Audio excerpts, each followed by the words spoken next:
Assalamualaikum warahmatullahi wabarakatuh. Apakah dalam Islam diperbolehkan perceraian bagi seorang suami istri? Perceraian atau cerai dalam Islam itu memang Nabi kita Muhammad SAW pernah mensabdakan perkara mubah yang paling dibenci oleh Allah at-tolak, yaitu perceraian. Di sini harus kita pahami kenapa Allah benci dengan perceraian yang itu perkara mubah. Karena yang namanya orang berumah tangga itu pengen mendapatkan sakinah mawaddah warahmah yang sudah dijanjikan oleh Allah dan Rasulnya. Sehingga Allah menginginkan itu rumah tangga dalam keadaan baik. Tapi kalau seandainya ternyata suami dan istri sudah tidak bisa untuk didamaikan, tidak bisa untuk diluruskan, atau kedua pasangan ini, maka perceraian di sini menjadi solusi. Dan itu diperbolehkan. Tapi tidak boleh seorang istri tiba-tiba langsung minta cerai kepada suaminya. Atau seorang suami langsung menceraikan istrinya. Itu hak suami. Benar, hak suami. Tapi ada aturannya. Kalau kita langsung menceraikan dan itu mendolimi seorang istri, itu malah hukumnya haram. Cerainya sah. Karena cerai hak mutlak milik suami. Tapi tatkala dengan keinginan sepihak, tanpa kita menasihati, mengingatkan dulu, maka itu bisa menjadi hukumnya haram. Karena mendolimi daripada seorang perempuan. Dan kita sebagai seorang suami diperintahkan dalam agama ar-rijal qawwamuna 'alan nisa. Laki-laki ini pemimpin, pengayom, sehingga tidak boleh semerta-merta menceraikan. Dalam Islam diatur.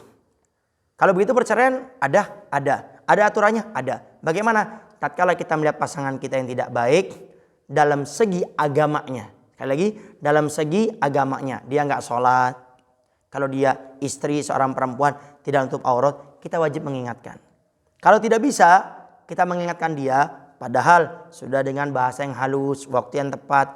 Tidak bisa, kita minta orang ketiga yang disegani oleh beliau, punya ilmu agama agar mengarahkannya dengan baik. Ketiga bisa nutup aib. Cari orang tersebut.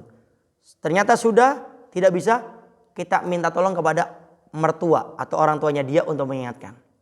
Sudah ternyata tidak bisa, kemudian kita minta kepada orang tua kita atau perwakilan orang tua keluarga untuk mengingatkan. Kalau nggak bisa, baru perceraian itu diperbolehkan. Dan inilah sebetulnya rentetan sekaligus cara mengingatkan pasangan kita. Jangan langsung kita sebagai istri langsung minta cerai, suami nggak sholat. Itulah yang namanya rumah tangga. Kita harus saling mengingatkan, tidak boleh saling menjatuhkan, berusaha untuk menyempurnakan kekurangan pasangan kita. Tapi kalau sudah cara-cara tadi diikuti dan ternyata kita bersabar tidak ada hasilnya, maka perceraian diperbolehkan. Dan ingat, jangan sampai perceraian ini akhirnya tidak kita lakukan padahal pasangan kita sudah tidak layak dipertahankan. Khususnya pesan Al-Faqir kepada para istri.